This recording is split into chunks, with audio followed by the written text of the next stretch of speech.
Perkenalkan, nama saya Nora Anggiani Santuri, NPM saya 1901010247. Di sini saya akan membahas mengenai materi menulis di kelas tinggi. Dimulai dari pengertian menulis. Menulis merupakan kegiatan komunikasi verbal yang berisi penyampaian pesan dengan menggunakan tulisan sebagai mediumnya. Menulis juga dapat kita artikan sebagai suatu proses menyusun, mencatat, dan mengkomunikasikan makna dalam tataran ganda yang bersifat interaktif dan diarahkan untuk mencapai tujuan tertentu dengan menggunakan suatu proses sistem tanda konvensional yang dapat dilihat ataupun dibaca menurut tatkala tahun 1982. Fungsi dan tujuan menulis. Tujuan menulis adalah sebagai tujuan penugasan, kemudian tujuan altruistik, yang ketiga tujuan persuasif, yang keempat tujuan informasional, yang kelima tujuan pernyataan diri, yang keenam tujuan kreatif penulis, dan yang ketujuh ataupun yang terakhir adalah tujuan pemecahan masalah. Sedangkan fungsi menulis sendiri adalah sebagai alat komunikasi yang tidak langsung dengan menulis memudahkan kita merasakan dan menikmati hubungan-hubungan memperdalam daya tangkap atau persepsi kita. Menurut Bernard Percy, secara rinci, fungsi menulis sendiri adalah sarana untuk mengungkapkan diri, yaitu mengungkapkan perasaan. Kemudian yang kedua, menulis sebagai sarana pemahaman. Artinya dengan menulis orang bisa mengikat kuat suatu ilmu pengetahuan atau menancapkan pemahaman ke dalam otaknya. Yang ketiga, menulis dapat membantu mengembangkan kepuasan pribadi, kebanggaan, perasaan harga diri. Artinya dengan menulis bisa melejitkan perasaan harga diri yang semula rendah. Yang keempat, menulis dapat meningkatkan keterlibatan secara bersemangat, bukannya penerimaan yang pasrah. Artinya dengan menulis, seorang akan menjadi peka terhadap apa yang tidak benar di sekitarnya. Kemudian, menulis mampu mengembangkan suatu pemahaman dan kemampuan menggunakan bahasa. Artinya dengan menulis seorang akan selalu berusaha memilih bentuk bahasa yang tepat dan menggunakannya juga dengan tepat. Jenis-jenis menulis di kelas tinggi. Ada beberapa jenis menulis di kelas tinggi. Yang pertama, deskripsi.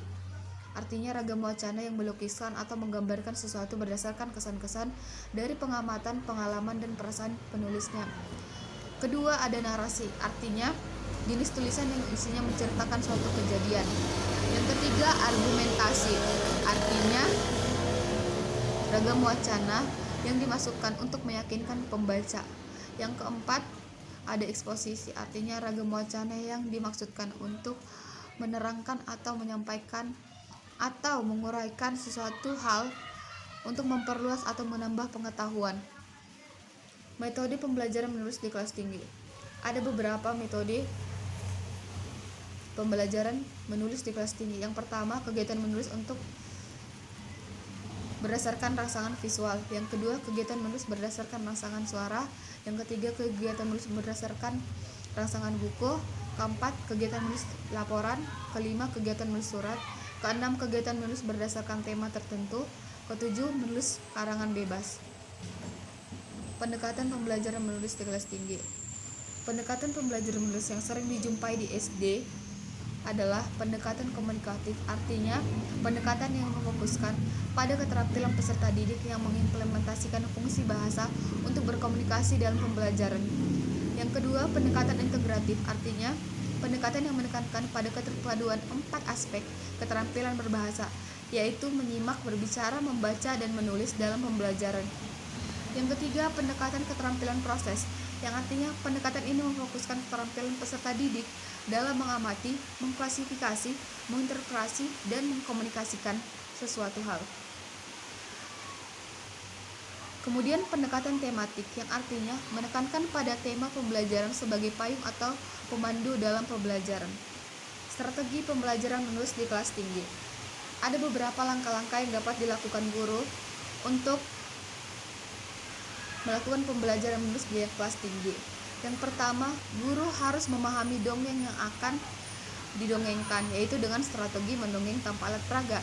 Yang kemudian guru mengawali dongeng dengan bernyanyi sesuai dengan dongeng yang akan didongengkan. Kemudian guru mendongeng dengan ekspresi wajah yang sesuai dengan dongeng tersebut. Kemudian guru mengarahkan siswa agar dapat mendengarkan dongeng dengan sungguh-sungguh. Dan yang terakhir, guru melakukan kegiatan tanya jawab seputar dongeng kepada siswa, seperti tokoh dalam dongeng, kemudian alur cerita di dalam dongeng, dan lain sebagainya. Strategi kedua yaitu dengan menggunakan lingkungan sebagai sumber belajar. Langkah-langkahnya yaitu siswa dibagi menjadi beberapa kelompok, kemudian guru mengajak siswa keluar untuk mengobservasi keadaan lingkungan. Kemudian setelah di luar, tiap kelompok harus membuat surat yang kemudian diajukan kepada kepala sekolah mengenai keadaan sekolah yang telah diamati. Kemudian setiap kelompok membacakan suratnya di depan kelas. Setelah itu, kelompok lain mengajukan pendapat, gagasan, ataupun pertanyaan ataupun hal sebagainya mengenai permasalahan yang dibahas. Kemudian tiap kelompok mengirimkan suratnya ke alamat pos sekolah.